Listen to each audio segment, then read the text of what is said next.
"We don't need whistleblowers on this project," Trent said, sliding my termination notice across the desk.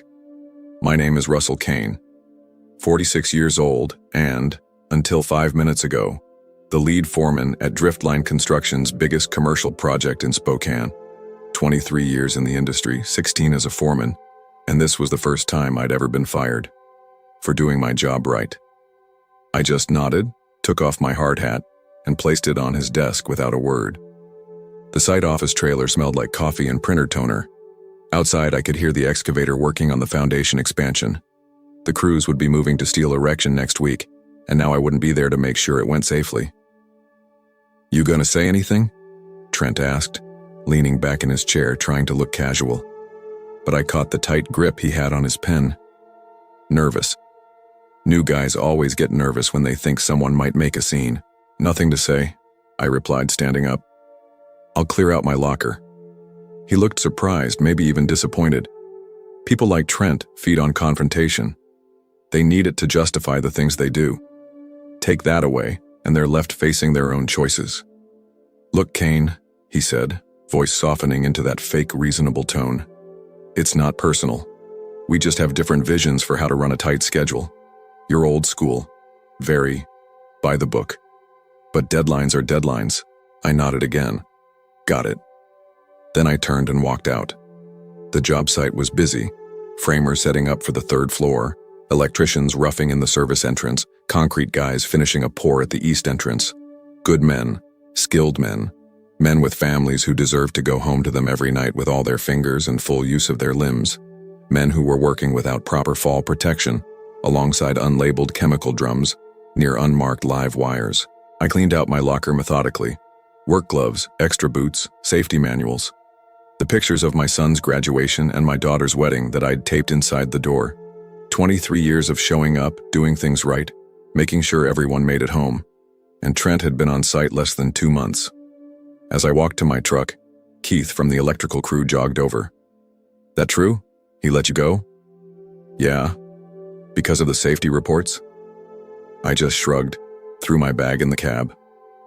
"That's messed up, Russ," Keith said quietly. "What are you gonna do?" I looked back at the site, at the men working in conditions I knew weren't right, at the corners being cut that would eventually cut someone. Looked at Trent, watching me from the trailer steps. "What I should have done 3 weeks ago," I said. "I started in construction right out of high school, carrying lumber and sweeping floors. Learned framing, then electrical, then project management. Worked my way up honestly. My father was a steel worker who fell 3 stories when I was 12, broke his back. Spent the rest of his life in constant pain because some site manager decided guardrails were slowing things down too much. So when I became foreman, I had one rule above all others. Everyone goes home whole.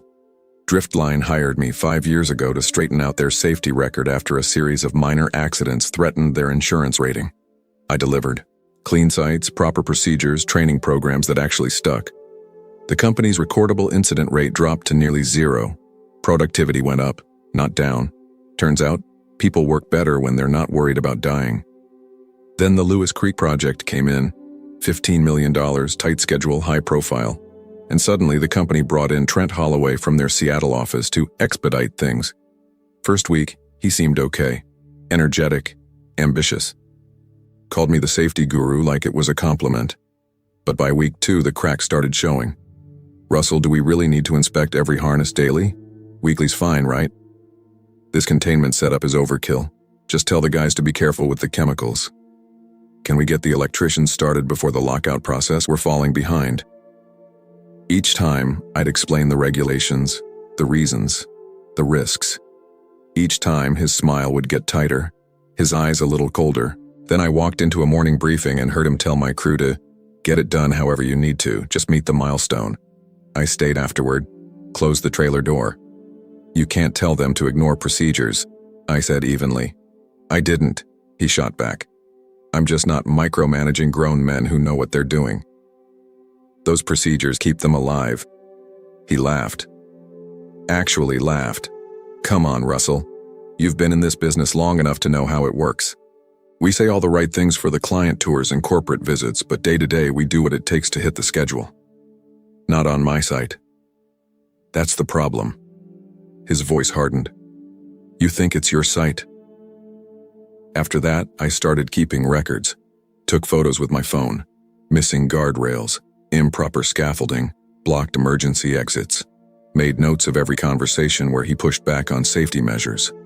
Documented which regs were being violated. Saved copies of my emailed concerns that went unanswered. My wife Elaine noticed something was wrong. You're quiet lately, she said one night. Just work stuff. Bad? I nodded. Getting there. The breaking point came on a Tuesday morning. I arrived early to check the new scaffolding setup on the west wall. Found 3 of our younger guys working 20 feet up with no fall protection. No harnesses, no guardrails, no safety net. Nothing. I shut it down immediately, sent them to get proper equipment. Trent arrived while I was installing temporary railings myself. What the hell, Kane? Why aren't they working? No fall protection, I said, tightening a bolt. They're getting set up properly now. We're already behind on this section, he said, his voice rising. The client's coming tomorrow. Then we better make sure nobody falls and dies before their visit. He stepped closer, lowered his voice. Look, I get that you've been here a long time. You're comfortable. But the industry is changing. We can't compete if we gold-plate every safety reg. I stopped working and turned to face him.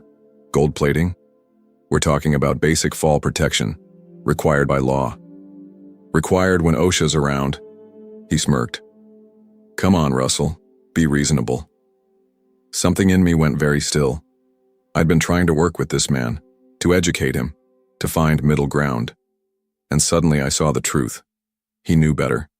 He just didn't care. Those are my guys up there, I said quietly.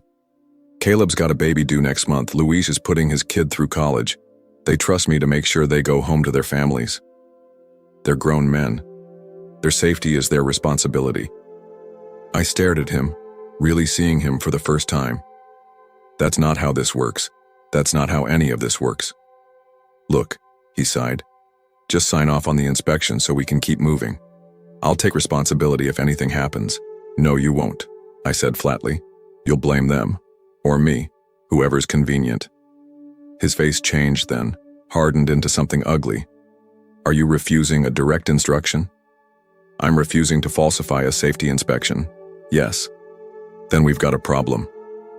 I nodded slowly. We do. That afternoon, I filed a formal report with our corporate safety officer, documenting all the violations I'd seen over the past month. Attached photos, dates, conversations. By evening, I'd received exactly 0 response. The next morning, I was called into Trent's office and fired. As I drove home, a strange calm settled over me. No more internal conflict, no more trying to work within a broken system. The decision of what to do next was suddenly perfectly clear. I pulled into my driveway and sat there a moment, looking at the house Elaine and I had built together. The place where we'd raised our kids, the life we'd made by doing honest work. I picked up my phone and made a call I should have made weeks ago. Occupational Safety and Health Administration. This is Daniel speaking. My name is Russell Kane, I said. I need to report multiple willful safety violations at a construction site.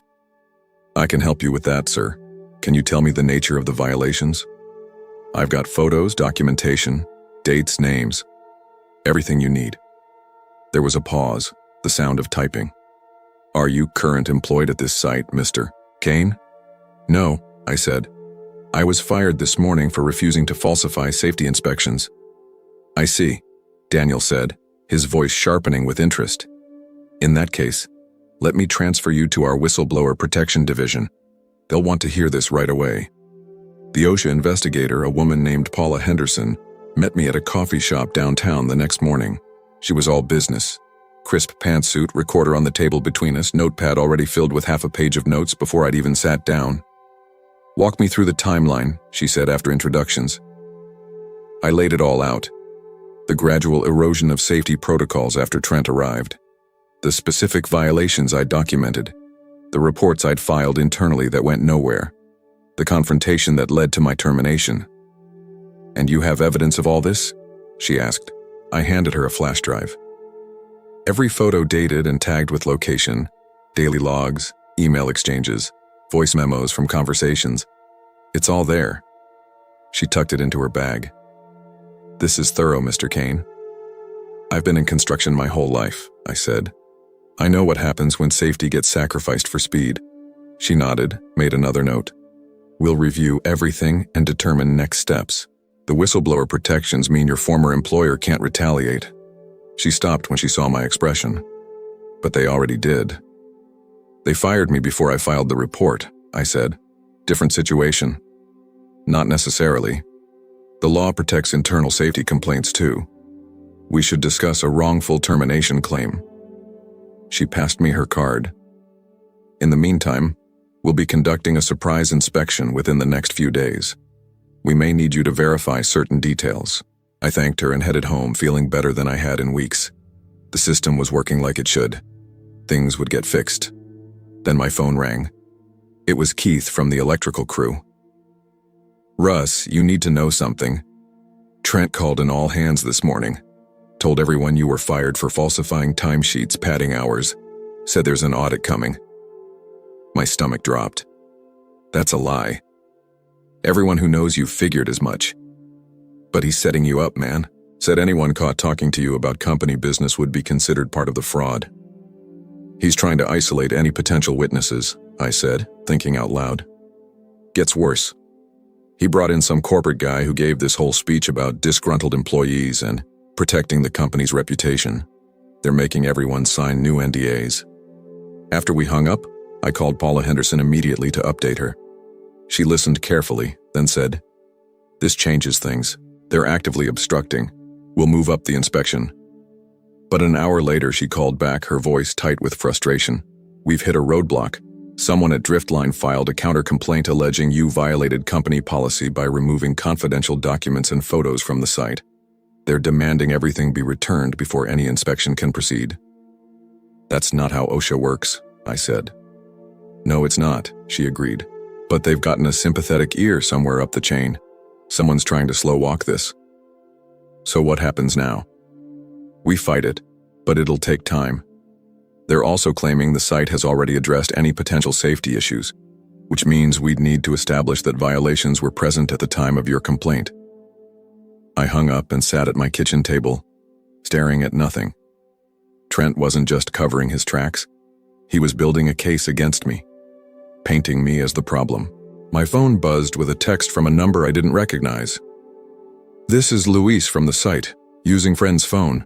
They're removing the evidence, replacing scaffolding, adding missing guards, painting lines, working through night. Thought you should know." They were erasing every violation I'd reported. By the time any inspector arrived, the site would look perfectly compliant. Trent wasn't just protecting himself. He was making sure nothing changed, and the men would still be at risk, just more carefully hidden. The next morning I drove to Wildridge Diner, a greasy spoon near the industrial district where a lot of construction crews grabbed breakfast. Sure enough, some of my old team were there. Keith, Luis, and Caleb at a corner booth. They waved me over. "Should you guys be seen with me?" I asked, sliding in. "Might get you in trouble." Keith snorted. "We're off the clock, and they can't fire all of us. They're cleaning up the place like the president's coming," Luis said, leaning forward. "Working round the clock to fix everything you complained about." "So they know exactly what was wrong," I said.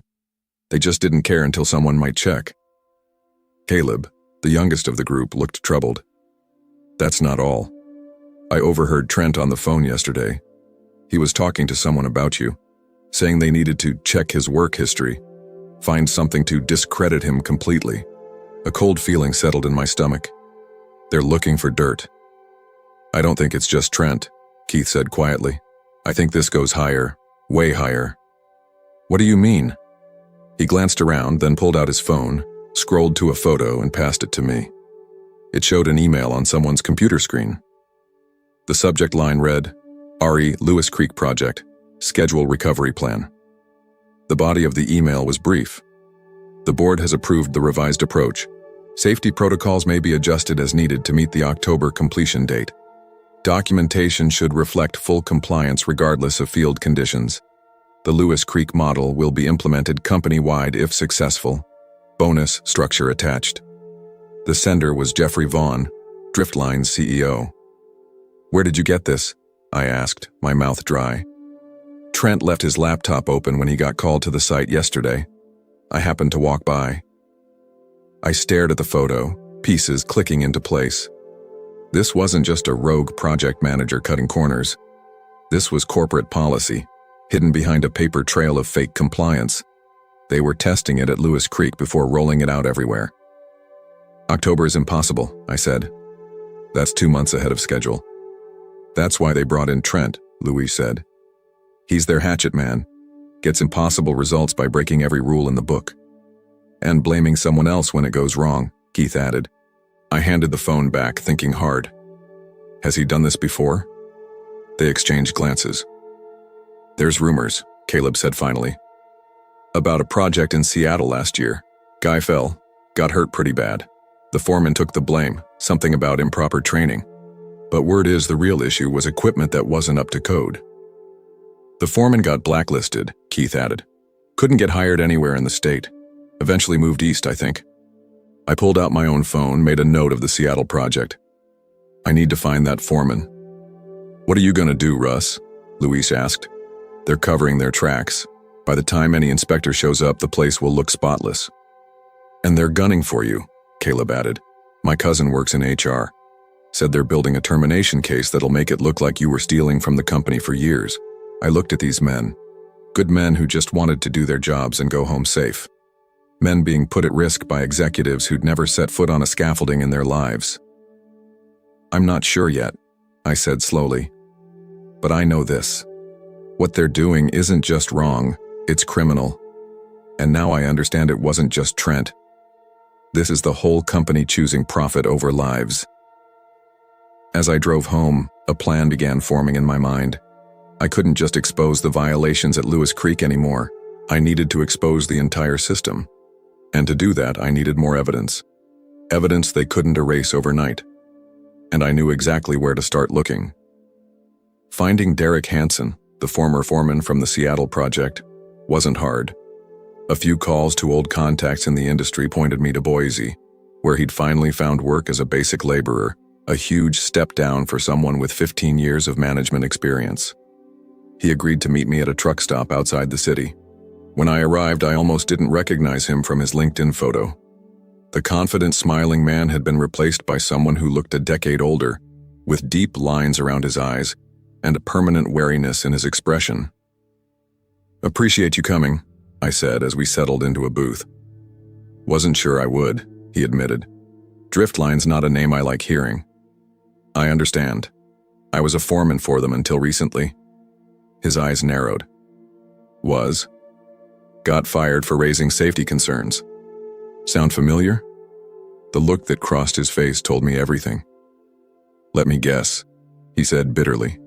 "Trent Holloway?" I nodded. "Same playbook, different victim." He stared into his coffee. "They'll destroy you, you know, like they did me. By the time they're done, you'll be unhireable. A thief, a liar, maybe even criminally negligent." "Only if I let them," I said.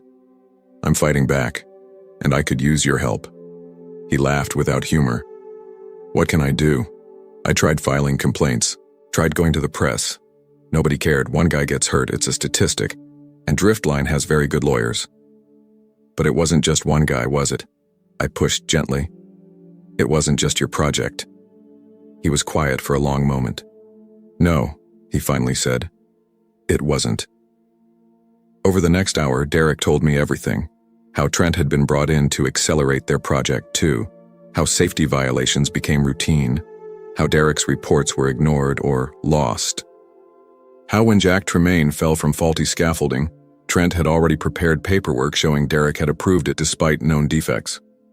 "I never signed that inspection," Derek insisted. "They forged my signature.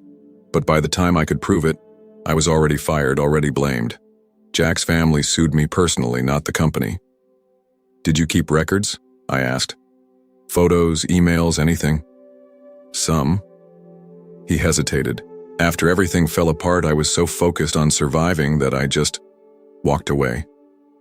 But I kept a backup of everything. Never did anything with it. Would you be willing to share it with me? Combine it with what I've got?" He studied me. To what end? OSHA's a joke, they're underfunded and outgunned. The press doesn't care until someone dies, and Driftline has friends in high places. I'm not going to any of those places, I said. I'm thinking bigger. If this is happening at multiple sites with the same playbook, the same people involved.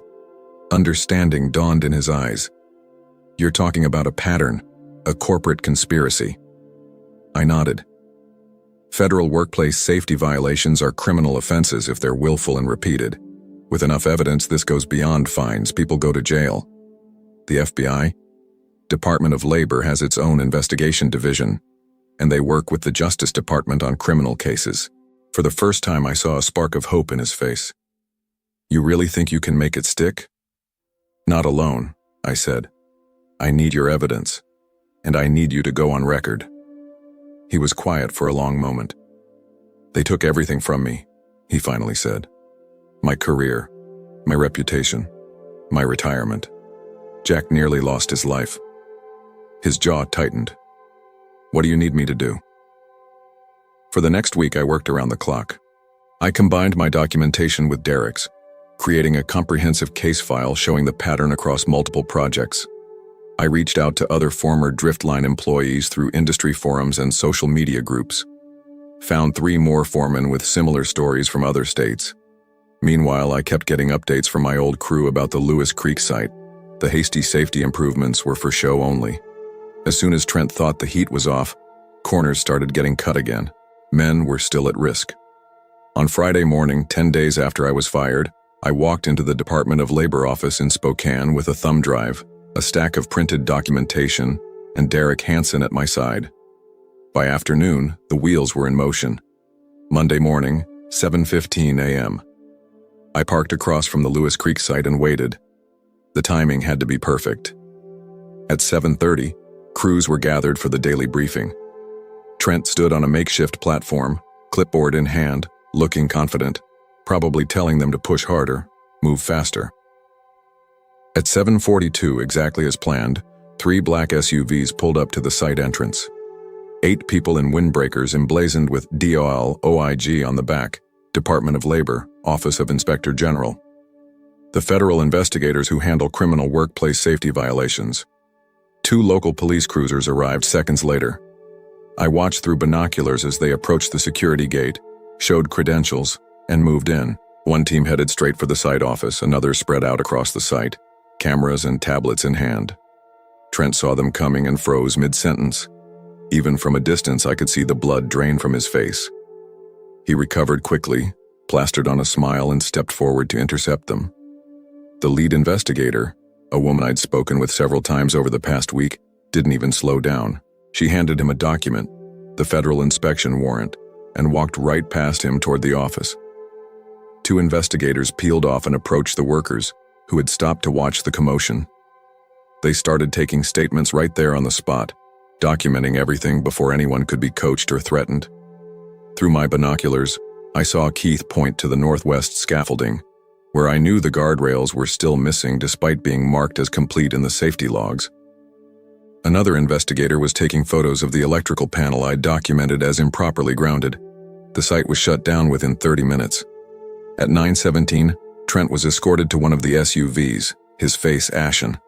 Not under arrest, not yet, but taken for formal questioning. 2 hours later, investigators led Jeffrey Vaughn himself through the site, pointing out each violation, each falsified record, each piece of evidence that matched exactly what I'd provided. I didn't need to stick around for what came next. The system was finally working the way it should. 3 months later, I sat in a conference room at Zentren Global, reviewing safety protocols for their new mixed-use development downtown. As their newly hired safety director, I had authority to approve or reject any construction practice across all their projects nationwide. My phone buzzed with a news alert. I allowed myself a small smile as I read the headline, "Construction Executives Indicted on Federal Charges for Willful Safety Violations."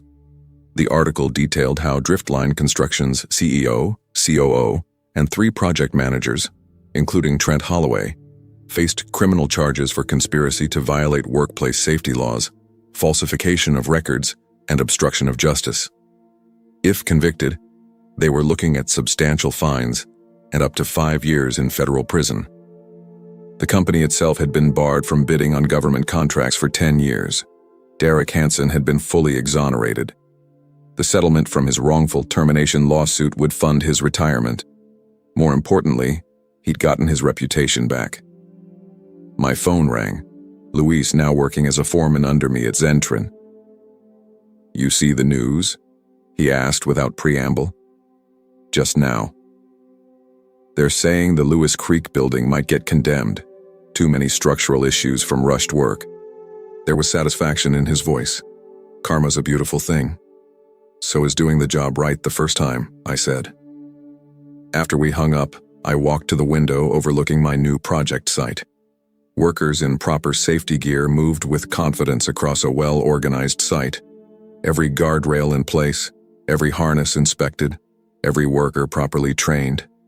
No one would fall on my watch. No corners would be cut. No one would choose profits over lives. I didn't need to see Trent in handcuffs to know I'd won. The proof was right in front of me. Men doing honest work, knowing they'd go home safe tonight. That was all the victory I needed.